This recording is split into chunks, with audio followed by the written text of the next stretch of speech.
এই মুহূর্তের big breaking news. দেবাংশুকে দেখে জয় শ্রীরাম স্লোগান উঠল তৃণমূল নেতা দেবাংশু ভট্টাচার্যের দাবি, ওরা আমার মধ্যে রামকে দেখতে পারছে। মেদিনীপুরে দেবাংশু ভট্টাচার্যকে দেখে গো ব্যাক স্লোগান দিলেন বিজেপি কর্মীরা, সঙ্গে উঠল জয় শ্রীরাম ধ্বনি। এই ঘটনাকে কেন্দ্র করে উত্তেজনা ছড়ালো নন্দীগ্রামে। মঙ্গলবার নন্দীগ্রামে প্রচার করেন তমলুক লোকসভার প্রার্থী দেবাংশু ভট্টাচার্য। বাড়ি বাড়ি গিয়ে প্রচার করেন। সেই সময় নন্দীগ্রাম 2 নম্বর ব্লকের ঘোলপুকুর কালীবাড়ি এলাকায় যান তিনি।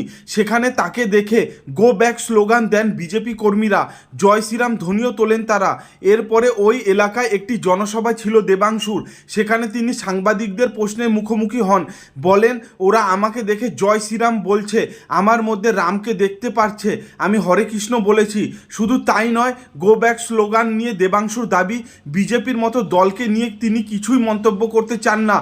চড়া রোদে এলাকায় ঘুরে ঘুরে এদিন নন্দীগ্রামে ভোট প্রচার করেছেন দেবাংশু ভট্টাচার্য।